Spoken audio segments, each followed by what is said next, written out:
move into a moment of stillness. So if you haven't introduced yourself in the chat, now is a good time just to say hello, share where you're coming from. And we typically have a pretty wide-ranging group. And then we'll hear from our guest, Hillary, who I'm really excited to introduce in just a few minutes. And then we'll move into a connection with each other after a little practice with Hillary. So we'll have a very typical connect session for those of you who've been here before, and for those of you who may be new, a warm welcome. It's wonderful to be together and just share with each other and just find a community of women who we go just a little bit deeper, rather than just the hello, how are you, passing by each other. We invite, as you come into the space, the Zoom room, into a circle. And, during the pandemic, we had to kind of imagine this, but now I think many of us have been doing this in various ways.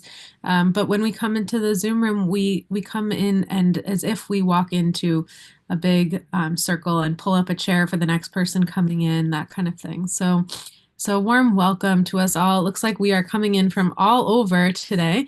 So I see Irvington, Katona, Saugerties, all in New York, and then we're up in Ontario, Canada, Woodcliff Lake, New Jersey, Wisconsin, LA, suburban Philly, the Hudson Valley, Columbus, Ohio, Putnam Valley, Vermont, Eugene, Oregon, Atlanta, North Dakota, wonderful, dreary Toronto. So we're all coming in, and for some of us, we may not have seen you in a while. Welcome back, and Santa Fe, I see.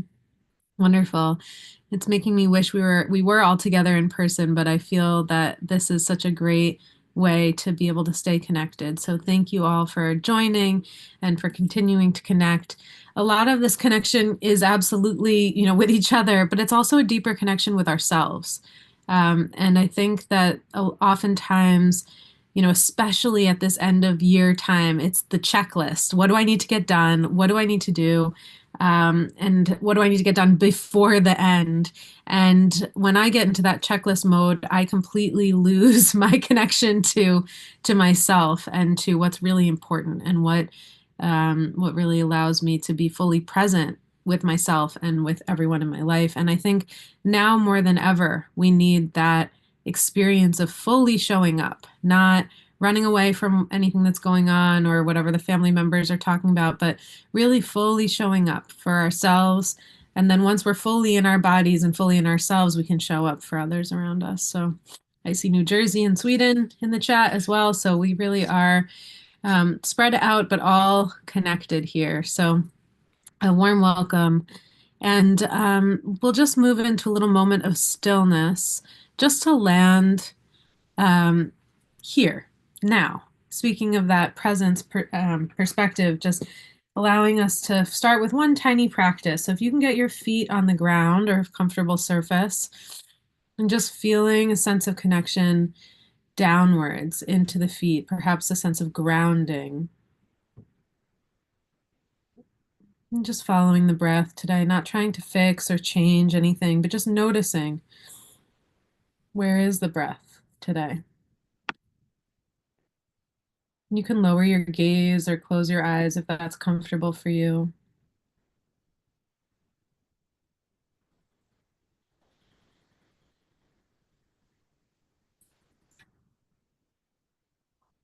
Just following the breath. Perhaps it deepens as you begin to pay attention to it. That's often how attention works, that once we start attending, we can deepen into wherever we are. So just being here fully in the body with the breath. We can inhale fully into the belly and then exhale completely. And just invite you to take 3 full breaths on your own here.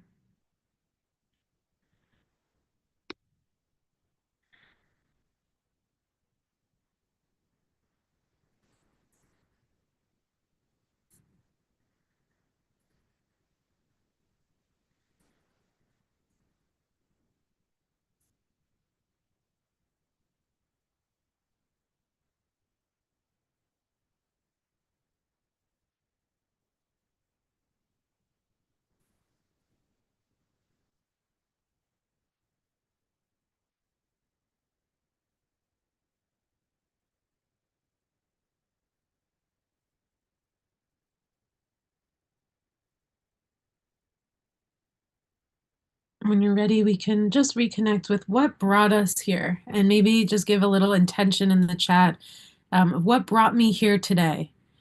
And just noticing as you come back into connection with the computer and with the chat, just allowing maybe one or two words or a phrase or sentence to come up, and you can put it in the chat and we'll share with each other what brought me here today. And I'll introduce our wonderful guest, Hillary Ray.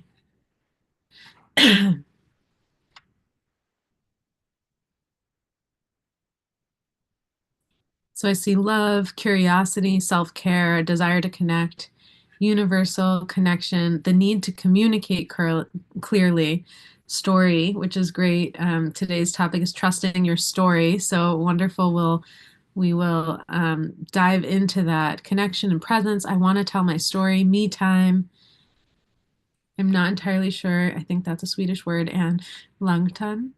Wonderful. Maybe you can tell us what it means. Warmth, looking forward to join like-mindedness or join like-minded. I assume us here. See story and beyond. I was propelled by an invisible friend. Good, Suzanne. Learning and connection. Wonderful. So this is great to just all be here together. And I'll tell you a little bit about Hillary as we get started here. But some of you may remember she was with us many, I think, years now, right? It's been years, but it's wonderful to have you back. She's an award-winning storyteller, a narrative consultant, and a podcast producer. She's the producer and host of the 5-Word Life Story, a podcast where 5 words change her guests' lives and how they see it. And you can listen to the podcast and all 3 seasons of her former podcast, Roshamon, anywhere that you listen to podcasts. And she has a company, Tell Me a Story. And I think if you were with us a few years ago, you may remember the practice that she did with us. But she really works with people who need to craft a new narrative after a life and career where their story hasn't fully been their own. And together they find a story of who they are now, develop tools and skills to communicate it with impact and grow trust in their voice and audience. She's based in Philadelphia and spends most of her free time walking her long-haired miniature Dachshund, Evie. So wonderful to have you here, Hillary, and to just get reminded even of the spirit that you bring into this session today and the work that you do, which we are so grateful for. And if any time storytelling and a shift in the narrative is needed, it's now. So I hope that we can do that on an individual level and really as a collective. So over to you, Hillary. Thank you so much for being here. Thank you, Antoinette. Thank you for having me back. Yeah, it's been a couple years, and I think this is my 4th time being in this space as a leading through a practice, and then I've participated as an audience member many times before as well. So thank you again. I'm so happy to see all of you. You are welcome to keep your cameras off if you need to. If you want to turn them on, those of you that are off, I invite you to. You don't have to look a certain way or present yourself in any way, but who you are in this moment in time. A quick thing of housekeeping up front, and you're welcome to walk away from your screen if you need to go grab this, but it would be helpful to have something to write on and something to write with. So pen and paper is always something I recommend for the tactile experience, or just your notes app or a way to type something. I'm going to guide you through a couple prompts in a few minutes. So if you need to run and grab something now, feel free. I'm also going to, in the beginning of the session, probably ask some questions or have you share ideas in the chat, just like how we did with your intentions just now. And then once we go through the practice that I'm going to offer you today, you'll move into breakout rooms to discuss what you experienced. And then when we come back, you're welcome to speak out loud and maybe we'll hear from a handful of you about the experience. So that's the flow of everything that's going to happen with me today. So yes, my work is in narrative consulting, which feels like a very scientific, businessy way to say that I help people reconnect to their voice and find the story that really supports who they are in this moment. And for so much of the work that I've done, a lot of it was focused on leadership storytelling, business storytelling, entrepreneurship storytelling, and really from a public speaking angle. And I was almost resistant to the feedback I would get from clients, which so often was, wow, this storytelling experience changed my life. It allowed me to see myself in another way, or I have more hobbies now, or I want to do this with my life instead. All of these personal development, transformational moments would happen, and I'd kind of just dismiss and be like, yeah, that's great. But really, it's really about this public facing communication. But I've really softened to the transformational power of storytelling because if I do reflecting on my own experience with sharing stories from my life with an audience of one to many, there is this personal growth, this personal transformation that can occur and can occur over and over again. I have this little cheat sheet that I use and that I give to people to use. It's called the public speaking checklist. You don't really need to see what it says at the moment, but it's basically this, again, very concrete, matter of fact checklist of things to do before you're going to get up and communicate in front of somebody.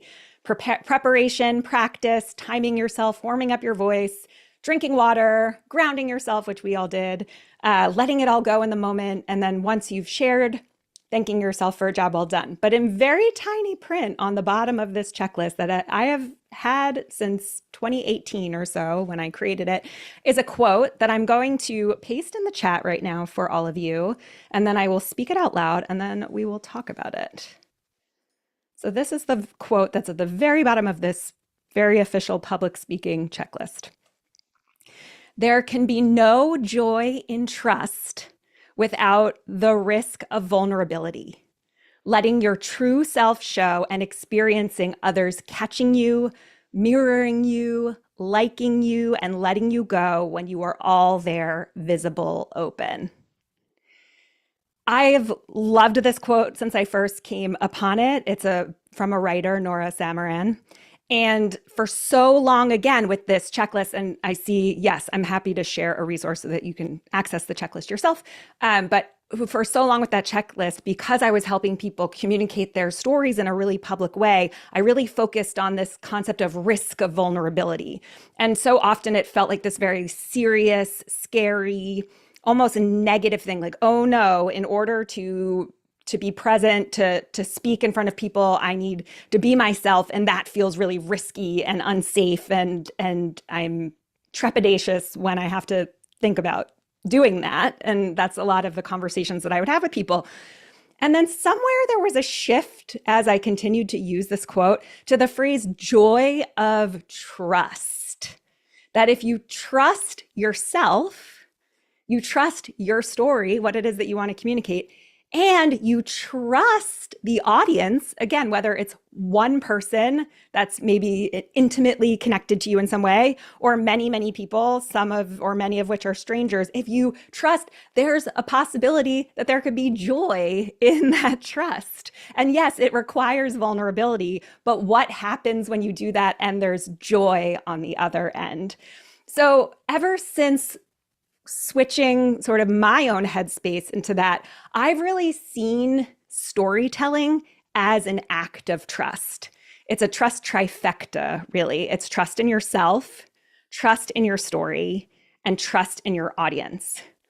So I'm going to pause there for a moment because I would just love to see in the chat what's coming to mind for you thinking about these three trusts: trust in yourself, trust in your story, trust in your audience. And I'll speak some of what you share in the chat out loud so we can all hear. And there's no wrong way to approach this. This is what's top of mind for you.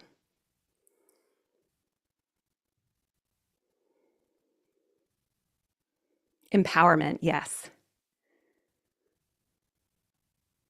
The joy of trust is a great concept. It takes the fear away, yes.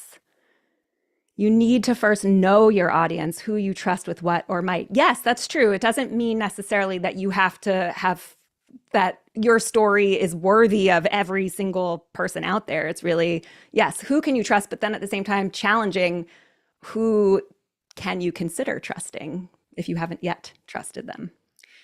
Connection to, it's moving so fast now. Connection to your deepest innermost self and ability to convey to the external environment. Yes, I love that. Confidence in who you are.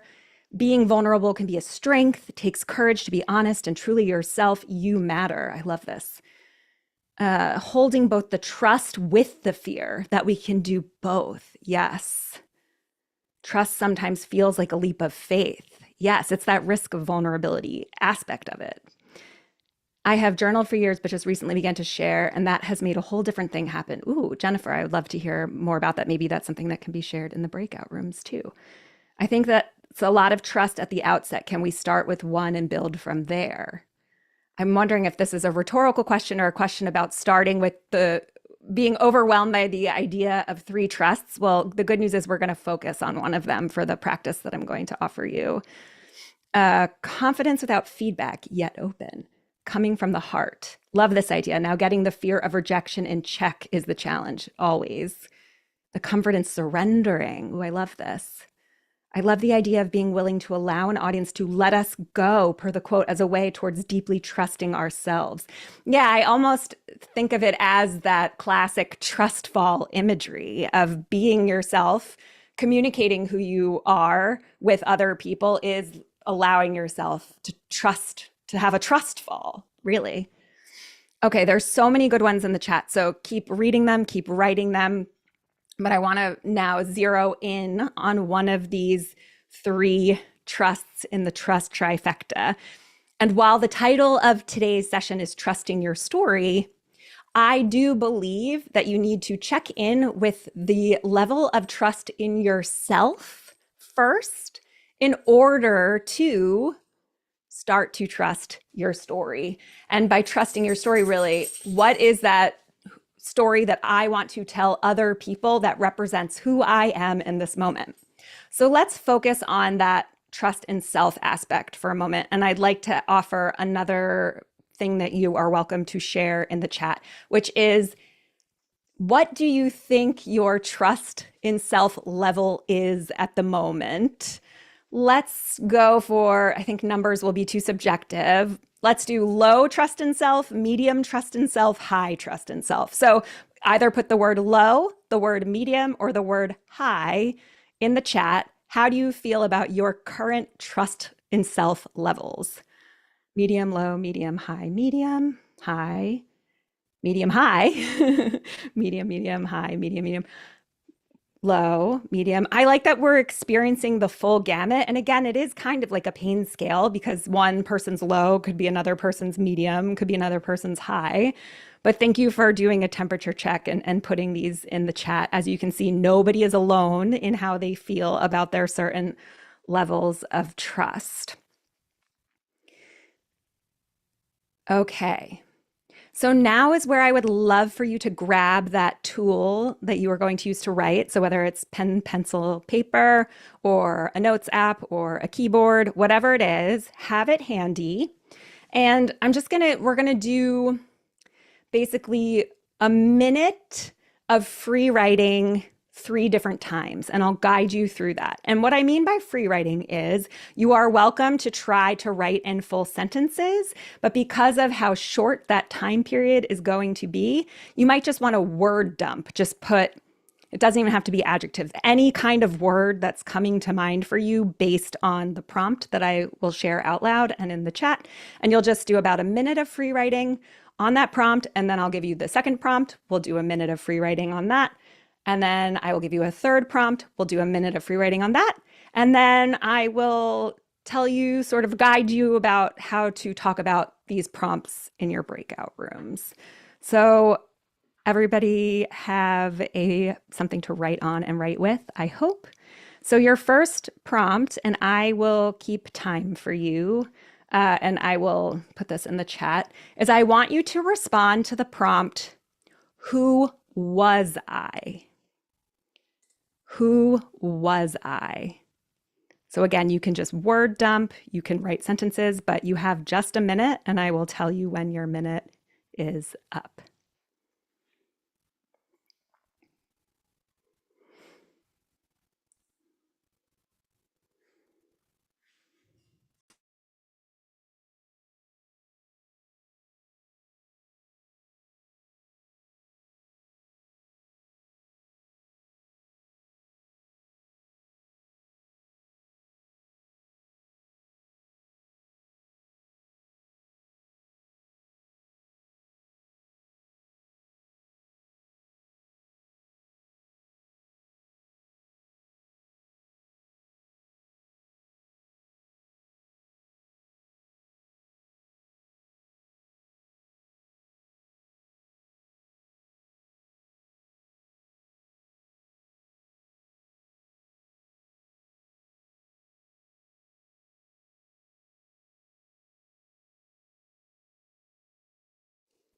Okay, your next prompt. So try to finish up what you were writing about the first one.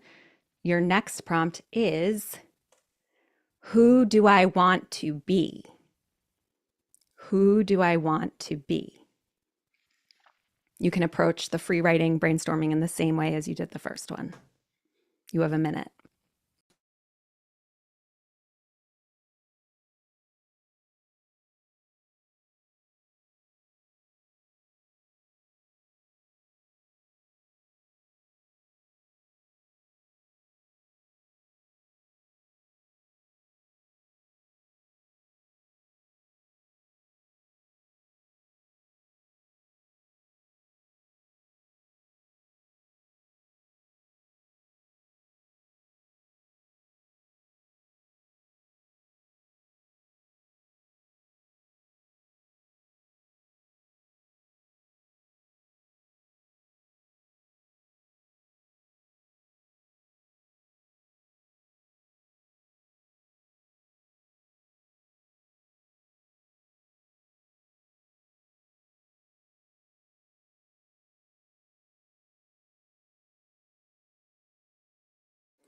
Okay, and your final prompt, you'll have one more minute to free write on this, is, who am I now?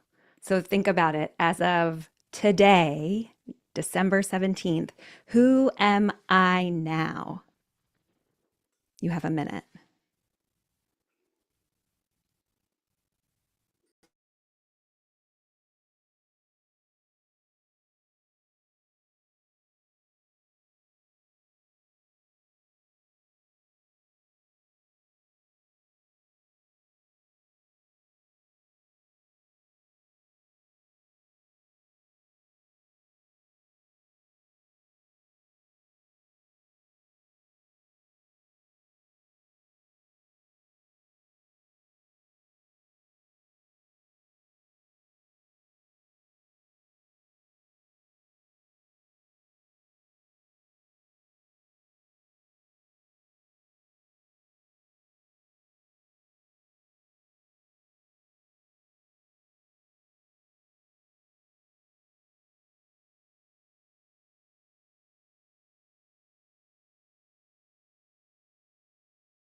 Okay, so I realize those are three huge prompts to only give you 60 seconds each, but know that this is just a jumping off point, and I invite you to hold on to those prompts and continue to do whatever brainstorming or free writing you want to do around them once this session wraps up today.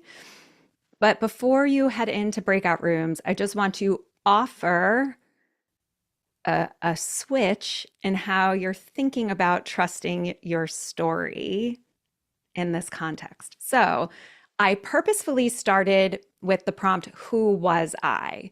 So automatically for me, that makes me go through my memory bank and thinking of all of the stories of who I was from my entire life.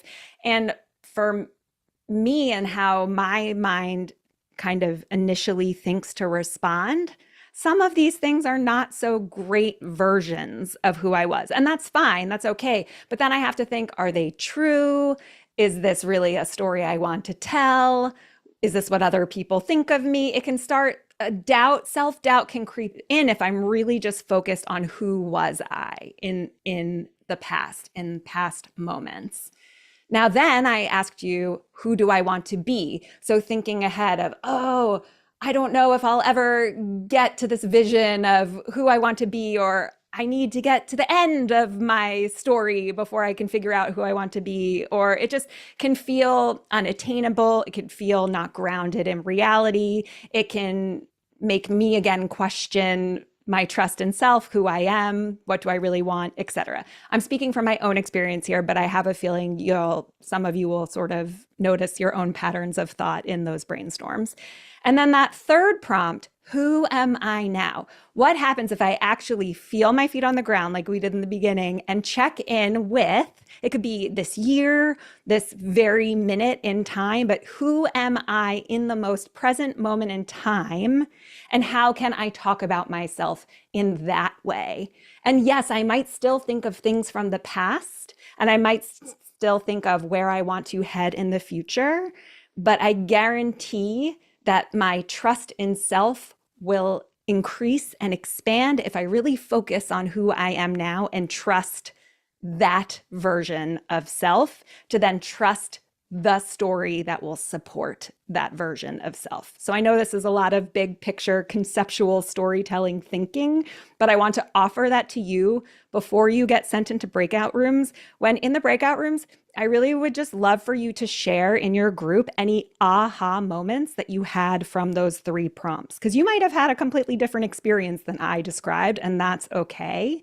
So listen to each other in the group, share your aha moments from responding to those prompts. If there's time to, even if you want to share some of the things you wrote down, you're welcome to. And then we'll come back as one big group and talk about it some more.